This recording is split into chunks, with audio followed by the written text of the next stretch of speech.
கேக்குள்ள புதிச்சு கோண்டில் அடைச்சி கூவ சொல்லுகிற உலகம். மயில புதிச்சு வாய ஓடிச்சு பாட சொல்லுகிற உலகம்.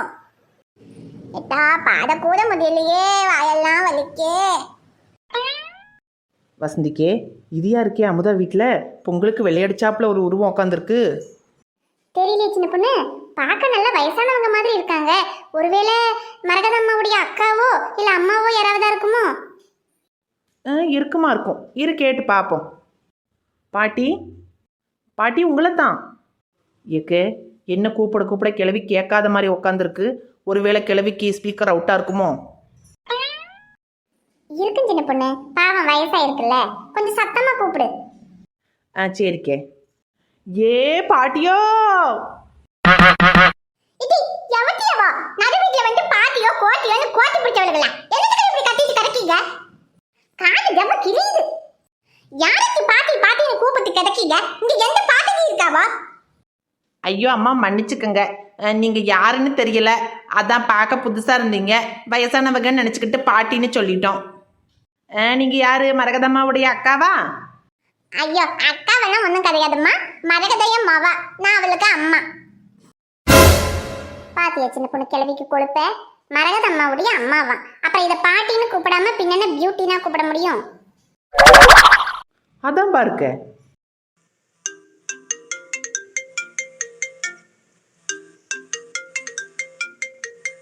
அதுக்குள்ள யாரோ போன் அடிக்காவோ? ஹலோ, இங்கிட்டு சிம்ரன், அங்கிட்ட ஆறு.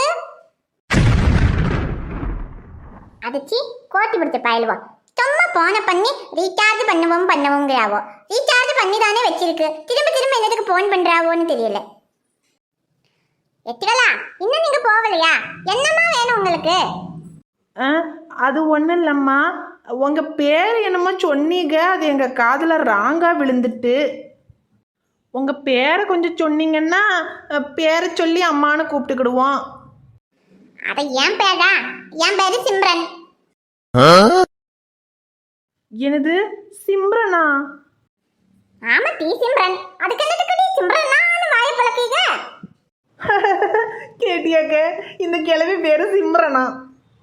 பொங்கலுக்கு வெள்ளை அடிச்சாப்புல ஒரு தலையை வச்சுக்கிட்டு இதுக்கு யாராவது சிம்ரன்னு பேர் வச்சிருப்பாவளாக்க? அதானே. எட்டி கோட்டி பிடிச்சவளா? என்ன டி, எனக்கு சிம்ரன்னு பேர் வைக்க மாட்டாவளோ? ஏ கிழவி, ஒழுங்கா உண்மையை சொல்லு, உன் பேரு சின்ன தாய் தானே? கேட்டே, என் பேரு சின்ன தாய்ங்கிறத கரெக்டா சொல்லிட்டாளுவலே. ஆமா சின்ன தாய் தான். ஆனா நான் துபாயில இருக்கையில என் புருஷன் இங்க எல்லாரும் பேரும் ஸ்டைலா இருக்குட்டி, உன் பேரும் ஸ்டைலா மாத்தணும்னு சொல்லி எனக்கு சிம்ரன்னு வச்சாவோ. இப்போ என்ன கட்டி அதுக்கு? அதானே பார்த்த கிழவி, ஓ மூஞ்சுக்கெல்லாம் யாரு சிம்ரன்னு பேர் வச்சிருப்பான்னு.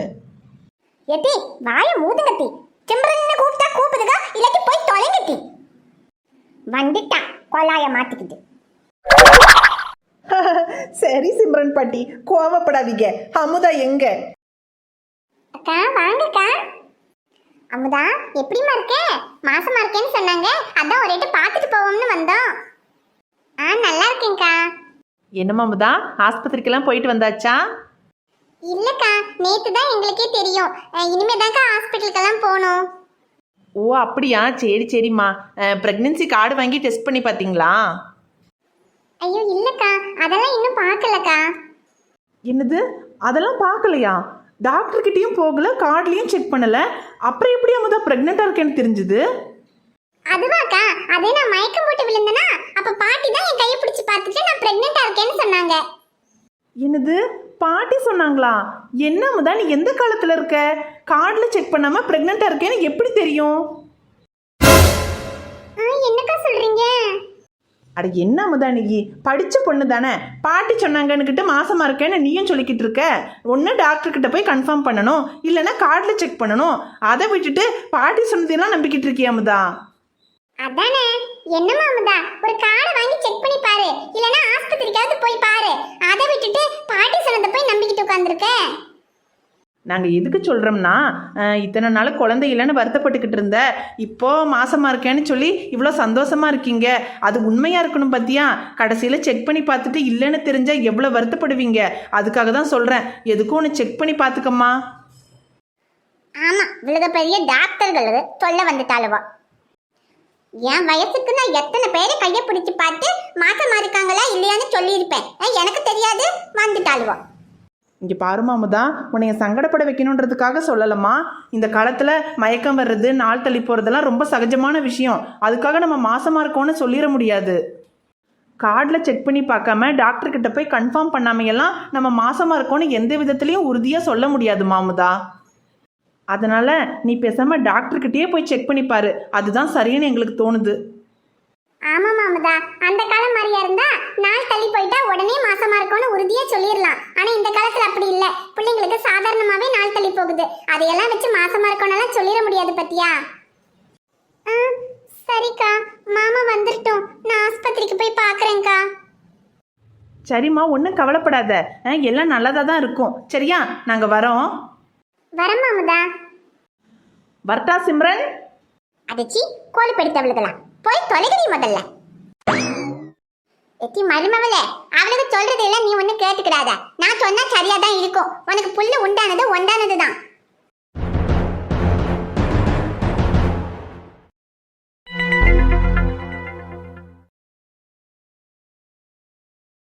அமுதா, ரெடி ஆயிட்டி அமுதா, போலாமா? மாமா இருங்க மாமா கொஞ்சம். என்ன அமுதா? ஏன் மாமா, நம்ம ஆஸ்பத்திரிக்கு போனதுக்கு அப்புறம் டாக்டர் குழந்தை இருக்குன்னு சொல்லுவாங்கல்ல. என்ன அமுதா, அது டாக்டர் கிட்ட போய் பார்த்தா தானே தெரியும். அதெல்லாம் மாமா, பாட்டி நேத்து சொன்னதுனால நானும் மாசமா இருக்கேன்னு ரொம்ப சந்தோஷமா இருந்தேன். அப்புறம் இன்னைக்கு சின்ன பொண்ணாக்கா அவங்க வந்து சொன்னதுக்கு அப்புறம் தான், ஐயோ ஒருவேளை இருக்குமோ இருக்காதோன்னு எனக்கே பயமா இருக்கு. இப்ப ஆஸ்பத்திரியில போய் இல்லைன்னு ஏதாவது சொல்லிட்டாங்கன்னா என்னால தாங்கிக்கவே முடியாது. இங்க பாரு அமுதா, டாக்டருங்க என்ன இருக்கிறது இல்லைன்னா சொல்ல போறாங்க, இருக்குன்னா இருக்குன்னு சொல்ல போறாங்க, இல்லைன்னா இல்லைன்னு சொல்ல போறாங்க. ஆனா நம்ம எல்லாத்துக்கும் தயாரா தான் அமுதா போகணும். இதுல ஏன் மேலேயும் தப்பு இருக்கு. நேற்று பாட்டி சொன்னாங்கன்னு சொன்னதும் அப்பவே உன்னை ஆஸ்பத்திரிக்கு கூட்டிட்டு போயிருந்திருக்கணும். ஆனா நான் சரி, இது ஏதோ பொம்பளைங்க விஷயம், நீங்க எல்லாரும் சேர்ந்து சொல்றீங்க, அப்ப அது சரியா தான் இருக்கும்னு நினைச்சேன். ஆனா நீங்களே இப்படி இதுல இவ்வளவு குழப்பமா இருப்பீங்கன்னு எனக்கு தெரியுமா? சரி விடு, ஒன்றும் இல்லை. இப்போ டாக்டர் கிட்ட போய் செக் பண்ணி பார்த்தா இருக்கா இல்லையான்னு தெரிஞ்சிட போகுது. ஆனா ஒண்ணு, டாக்டர் இருக்குன்னு சொன்னாலும் சரி இல்லைன்னு சொன்னாலும் சரி, அது எதுவா இருந்தாலும் நீ ஏத்துக்கணும். என்ன மாமா இப்படி சொல்றீங்க? ஒருவேளை டாக்டர் இல்லைன்னு சொல்லிட்டா அதை உங்களால தாங்கிக்க முடியுமா? தாங்கி தானே அமுதா ஆகணும். இங்க பாரு அமுதா, நமக்கு கிடைக்கணும்னு இருக்கிற ஒரு விஷயம் என்ன ஆனாலும் சரி, அது நமக்கு கிடைக்கும். நமக்கு கிடைக்க கூடாதுங்கிற விஷயம் நம்ம எவ்வளவுதான் முயற்சி பண்ணாலும் நமக்கு கிடைக்காத அமுதா. அதே மாதிரி நம்ம ஆசைப்படுற விஷயம் நமக்கு கிடைச்சிருச்சுன்னா ரொம்ப நல்லதுன்னு நினைச்சுக்கணும். அதுவே அது கிடைக்காம போச்சுன்னா அது அதை விட நல்லதுன்னு எடுத்துக்கணும் அமுதா. டாக்டர் இந்த குழந்தை நமக்கு இருக்குன்னு சொன்னாலும் சரி இல்லைன்னு சொன்னாலும் சரி, அது எதுவா இருந்தாலும் அது ரொம்ப நல்லதுன்னு நினைச்சுக்கிட்டு சந்தோஷமா அதை ஏத்துக்கணும். இங்க பாரு அமுதா, இந்த மாதிரி சின்ன சின்ன விஷயத்துக்கெல்லாம் நீ இவ்வளவு வருத்தப்படுறது தேவையே இல்லாத விஷயம். என்ன மாமா நீங்க, குழந்தை இருக்குன்னு தெரிஞ்சு சந்தோஷப்பட்டு அது இல்லைன்னு மட்டும் சொல்லிட்டாங்கன்னா அது என்ன சின்ன விஷயமா மாமா? ஏய், ஒரே ஒரு நாள் குழந்தை இருக்குன்னு நினைச்சிட்டு அது இல்லைன்னு தெரிய வரும்போது உனக்கே இவ்வளவு கஷ்டமா இருக்குன்னா, அப்போ குழந்தைய வயிற்றுல சுமந்து அந்த குழந்தைய இழந்தவங்களுக்கு, ஒரு குழந்தைய பெத்தெடுத்து வளர்த்து அந்த குழந்தைய இழந்தவங்களுக்கெல்லாம் எவ்வளோ கஷ்டமா இருக்கும், எவ்வளோ வருத்தப்படுவாங்க. அதையெல்லாம் கொஞ்சம் நினைச்சு பார்த்தியாமுதா? எப்பவுமே நம்ம கஷ்டம்தான் நம்ம பெருசுன்னு நினைப்போம். ஆனா நம்மளை விட கஷ்டப்படுறவங்க எவ்வளவோ பேர் இருக்காங்க. அவங்க கஷ்டத்தையெல்லாம் கேட்டா நம்ம விஷயம்லாம் ஒண்ணுமே இல்லைன்னு தோணிரோமுதா. அதனால லைஃப்ல எந்த கஷ்டம் வந்தாலும் வருத்தப்படக்கூடாது. நம்மளை விட கஷ்டப்படுறவங்களே தைரியத்தோட வாழும்போது நமக்கு என்ன ஆகுதா, நம்மளும் தைரியத்தோட இருக்கணும். சரியா? அப்புறம் வாழ்க்கையில எவ்வளவு கஷ்டம் வந்தாலும் எப்படிப்பட்ட சூழ்நிலை வந்தாலும் உன் கூட உனக்காக நான் இருக்கேன். நீ கவலைப்படாம தைரியமா வா, போய் என்ன ஏதுன்னு பார்த்துட்டு வந்துடலாம். சரி மாமா. அம்மா, நானும் அமுதாவும் ஹாஸ்பிட்டல் போயிட்டு வந்துடுறோம்மா. சரிப்பா கதிரு, பார்த்து கவனமாக போயிட்டு வாங்க.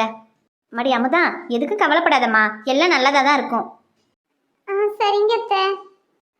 அத என்னத்துக்கு இப்ப ஆஸ்பத்திரிக்கெல்லாம் போய்கிட்டு? நான் சொன்னா சரியா தான் இருக்கும். சொன்னா யாரு கேக்குறா இந்த வீட்டுல? மா, அம்மாச்சிய வாயை முடிக்கிட்டு சும்மா இருக்க சொல்லுங்க. ஏற்கனவே நான் டென்ஷன்ல இருக்கேன். அடியாத்தி, எல்லாம் இந்த அம்மாச்சியால வர்றது. கையை பிடிச்சு பார்த்தேன், காலை பிடிச்சு பார்த்தேன்னு ஒன்னொன்னு சொல்ல வேண்டியது. அது சரி, உங்களையெல்லாம் சொல்லி என்ன ஆகுது?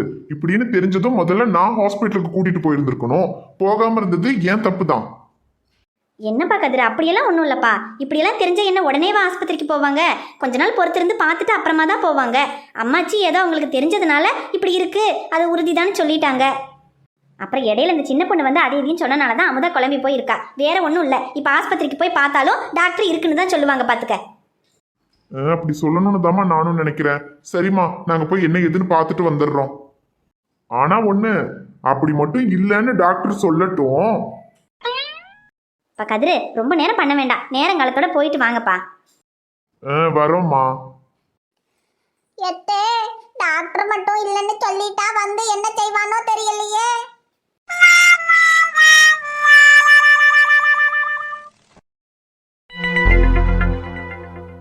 டாக்டர், என் மனைவி கர்ப்பமா இருக்காங்களா இல்லையான்னு தெரிஞ்சுக்கணும். சரிம்மா, கல்யாணம் ஆகி எத்தனை வருஷம் ஆகுது? கல்யாணமாகி 7 மாசம் ஆகுது டாக்டர். சரிம்மா, எவ்வளோ நாள் தள்ளி போயிருக்கு? 38 நாள் டாக்டர். 38 நாள் தானா? இவ்வளோ சீக்கிரமே வந்திருக்கீங்க. கொஞ்ச நாள் கூட பொறுமையாக இருந்து பார்த்துட்டு வந்திருக்கலாமே. அது இல்லைங்க டாக்டர், வீட்டில் பாட்டி இருக்காங்க. இவ மயக்கம் போட்டு விழுந்ததும் கையை பிடிச்சி பார்த்துட்டு மாசமா இருக்கேன்ற மாதிரி சொல்லியிருக்காங்க. அதுல இருந்து அவ ரொம்ப சந்தோஷமா இருந்தா. அப்புறம்தான் சரி எதுக்கும் டாக்டர் கிட்ட போய் பார்த்துட்டு வந்துடலாம், அப்புறமா இல்லைன்னு தெரிஞ்சா ரொம்ப வருத்தமா இருக்குமேன்றதுக்காக தான் உடனே செக் பண்ணிட்டு போலான்னு வந்தோம் டாக்டர். என்னம்மா அது, உன்னை பார்த்தா படித்த பொண்ணு மாதிரி இருக்க. பாட்டி சொன்னாங்கன்னு இன்னும் பழைய காலத்து விஷயங்களெல்லாம் நம்பிக்கிட்டு இருக்கீங்க. இங்கே பாருமா, பாட்டி சொன்னாங்கன்னா அவங்க காலத்தில் உள்ள விஷயங்கள் அப்படி. ஆனால் இந்த காலம் அப்படி கிடையாது. இந்த காலத்தில் எதுனாலும் ஹாஸ்பிட்டலில் வந்து செக் பண்ணி பார்த்தாதாம்மா கன்ஃபார்மாக தெரியும். ஏதோ பரவாயில்ல, பாட்டி சொன்னாங்க கன்ஃபார்ம் தான் சொல்லி வீட்லேயே இருந்துக்காம செக் பண்ணணும்னு ஹாஸ்பிட்டல் வரைக்கும் வந்தீங்களே, அதுவே பெரிய விஷயம். ஏன்னா சிலரெல்லாம் இப்படி தான், நாள் தள்ளி போகவும் வீட்டில் உள்ள பெரியவங்க சொல்லிட்டாங்க மாசமாக தான் இருக்கும்னு நினச்சிக்கிட்டு 4 மாதம் 5 மாதம் வரைக்கும் ஆஸ்பத்திரி பக்கமே வரமாட்டாங்க. அப்புறம் 5 மாதம் கழிச்சு வயிற்று வலிக்குதுன்னு ஓடி வருவாங்க.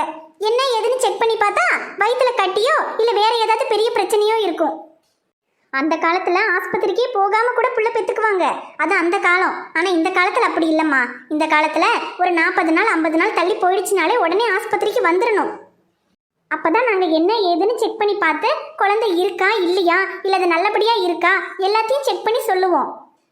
ஏன்னா சிலருக்கு குழந்தை உருவாயிடும், ஆனால் அது கர்ப்பப்பையில் உருவாகாம கர்ப்பப்பை குழாயில் உருவாகும், இன்னும் வேறு சில இடங்களில் கூட உருவாகும். அப்படியெல்லாம் இருக்கும்போது கூட நாள் தள்ளி போகும், நம்ம கர்ப்பமாக தான் இருக்கும்னு நினச்சிக்கிட்டு இருப்பாங்க. ஆனால் அதை நம்ம ஸ்கேன் பண்ணி செக் பண்ணி பார்த்தா தான் குழந்தை சரியான இடத்துல இருக்கானே தெரிஞ்சுக்க முடியும். இப்படியெல்லாம் வீட்டில் உள்ள பெரியவங்க சொல்கிறாங்கன்றதுக்காக ஆஸ்பத்திரிக்கே வராமல் வீட்லேயே ரொம்ப காலம் இருக்கிறது அவங்க உயிருக்கே கூட ஆபத்தாக முடியலாம். அதனால இதுக்கு மேலே இந்த தப்பை செய்யாதீங்க. சரி, நீங்கள் இப்போ கர்ப்பமாக இருக்கீங்களா இல்லையான்னு டெஸ்ட் பண்ணி பார்த்துடலாம்.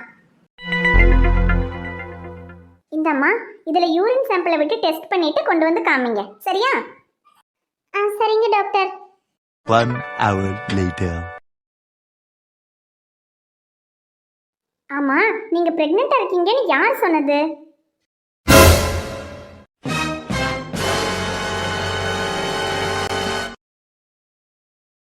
வணக்கம் நண்பர்களே, எல்லாரும் எப்படி இருக்கீங்க? நாங்க தான் உங்க கதிர்வேல் அமுதவள்ளி. இந்த வீடியோ உங்களுக்கு பிடிச்சிருந்தா மறக்காம வீடியோவுக்கு லைக் பண்ணுங்க. வீடியோ எப்படி இருந்துச்சுன்னு மறக்காம கமெண்ட்ல சொல்லுங்க. நம்ம வீடியோவை உங்க ஃப்ரெண்ட்ஸுக்கும் ஃபேமிலிக்கும் மறக்காம ஷேர் பண்ணுங்க. சேனலை இன்னும் நீங்க சப்ஸ்கிரைப் பண்ணலைன்னா மறக்காம சப்ஸ்கிரைப் பண்ணிக்கோங்க. நாளைக்கு இன்னொரு புதிய வீடியோல பார்க்கலாம். அது வரைக்கும் பை ஃப்ரெண்ட்ஸ்.